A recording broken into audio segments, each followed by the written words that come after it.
Welcome to Papermill Prologues. We are so excited to welcome you back to the theater for our 86th season.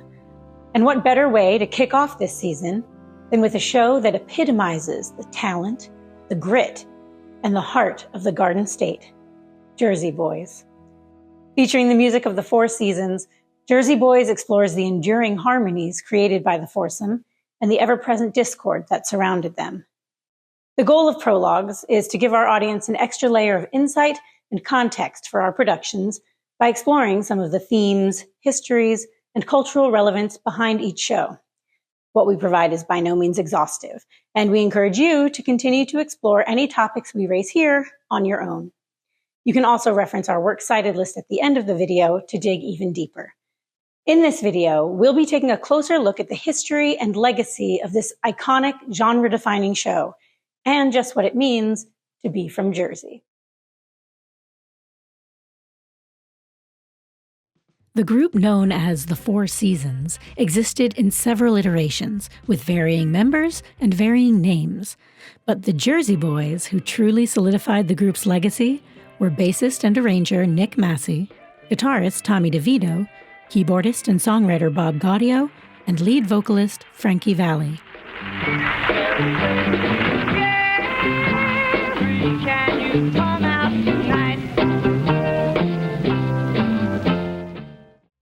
On May 3, 1934, Francesco Stephen Castelluccio, later to be known as Frankie Valli, was born on 7th Avenue in Newark, New Jersey.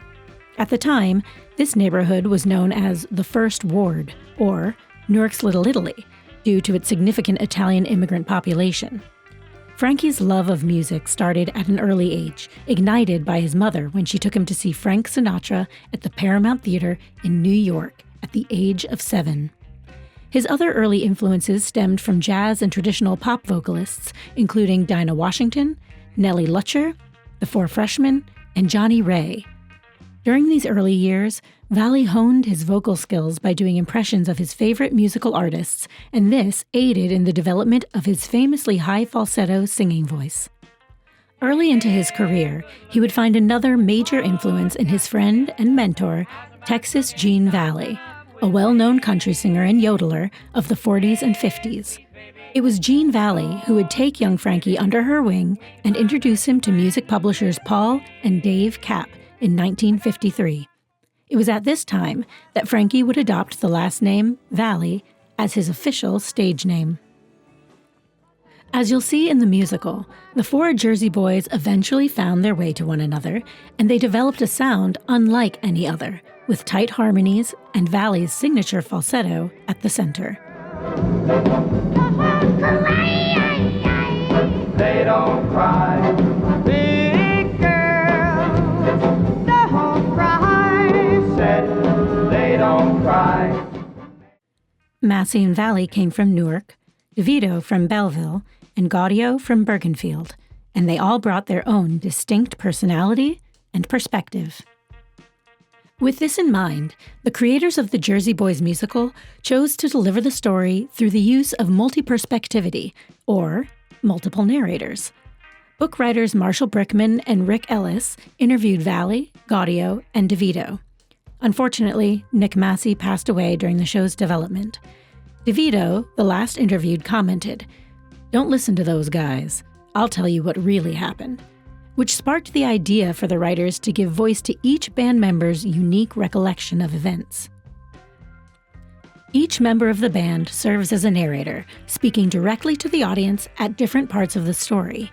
Their reliability as narrator varies, and it's worth noting that two members of the band, Frankie Valli and Bob Gaudio, were heavily involved with creating the musical. All four narrators are purposefully a little unreliable. They're skewed by their own opinions and perceptions of the events.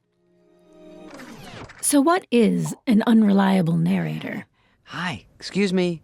2 seconds here. I'm the one in the car, remember? This story's about me, not him. Okay, you got it? All right, we're gonna move ahead. Sorry to slow you down. Unreliable narrators don't share the same perspective or morality of the author or audience, or the implied truth. Recorded examples of storytellers who cannot be trusted go as far back as early Greek and Roman plays, like Miles Gloriosus, a braggart soldier whose tales of conquest fail to hide the reality that he is, in fact, just a dim-witted coward. These swaggering blowhards became stock characters in theater, like Shakespeare's Falstaff, and continue into modern times with characters like The Office's Michael Scott. We enjoy hearing the plot filtered through their skewed perspectives because we know we're not fooled. We get to laugh at their vanity and their naivete while decoding what really happened. No matter the narrator's perspective, from naivete or unjust morals, they recount the story in the way that they experienced it. We, the audience, have to consider our own perspectives, morals, and opinions in contrast to those of the narrator in order to understand the story. In a way, the same is true when a story has multiple narrators, but another layer is added. In addition to having to contrast our understanding with that of the narrator, we have to compare the narrators to one another and to ourselves in order to create a more complete view of the story. We're deciding who we trust, who we don't, and to what degree. Let's look at some examples of how multiple narrators have helped tell the story in other Broadway musicals. In Six, we hear from all 6 ex-wives of Henry VIII. We follow along as they agree and disagree about different points of the story, but they generally agree that Henry is the worst, and based on the story they provide, the audience tends to agree with them. In Come From Away, all of the individual characters come together to share their experiences. As a team of narrators, they weave a powerful story about community, grief, and love in the wake of 9/11. Since narrators speak directly to the audience, providing explicit context, they enhance our ability to follow multiple, complex storylines and underscore how each viewpoint contributes to the story at large. These varying perspectives offer multiple entry points to a story, allowing for individual audience members to find their own way towards understanding, despite coming from differing backgrounds and experiences. It can allow for universal understanding within a complex narrative. So whether you come from New Jersey or Ohio, you have the opportunity to recognize the humanity represented on stage. The way that any story is delivered to us has the power to change our perspective and understanding of the story as a whole. Depending on who's telling it, events may appear anywhere from fateful to intentional or even vengeful. It's down to each audience member to decide how and where to empathize as we listen and observe. And while audiences may attend Jersey Boys expecting a simple jukebox musical, this intentional delivery of the story provides a deceptively complex presentation of the human condition, while tunefully wrapping it in familiar nostalgia. In 2005, Jersey Boys, The Story of the Four Seasons, introduced a new type of jukebox musical, one that not only celebrated the Four Seasons' discography and history, but seamlessly intertwined the music with the storytelling, a feat that arguably has not been repeated with such success, despite the recent flood of biographic jukebox musicals to hit professional theaters. On the stage, the story's biographic nature dramatizes not only the formation of the band, but highlights the distinct influence of New Jersey, both positively and questionably. I look at my life and think about how lucky I really was that I didn't end up in the trunk of a car or in jail or whatever. It was just a hard time where all you had were dreams. Because we had all these problems growing up, and we were so afraid that the press would find out and the record companies would drop us and nobody would hire us and radio would stop playing. We just weren't very vocal and did very few interviews that talked about our past at all. Decades later, society was ready for the musical to purposefully reveal the sordid realities and tumultuous relationships of the group's history. As Valli stated, "It's great because it proves what my original thoughts were. There were things that had gone on in our lives that I knew the public would be very interested in. Society has always had this interest in the underdogs." Jersey Boys gives tribute to this idea of underdogs.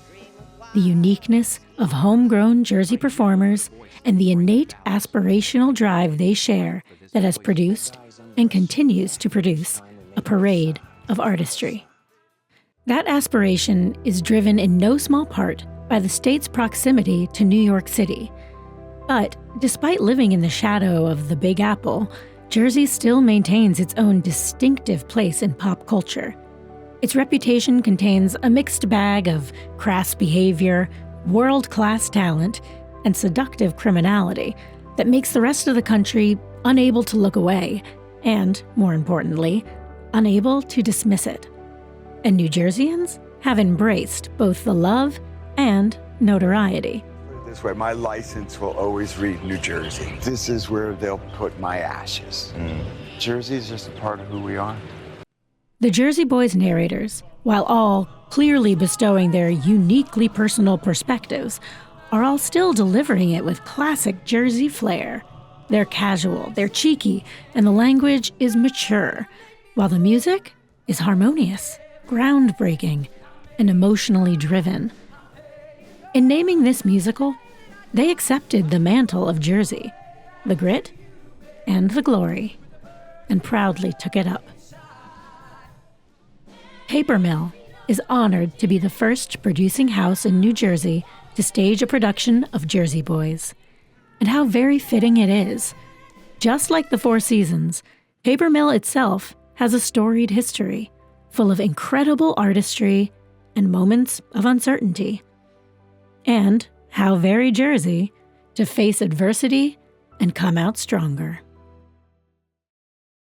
Our production is not a replica production, but an original staging to welcome the boys home, in the way only Jersey can do it.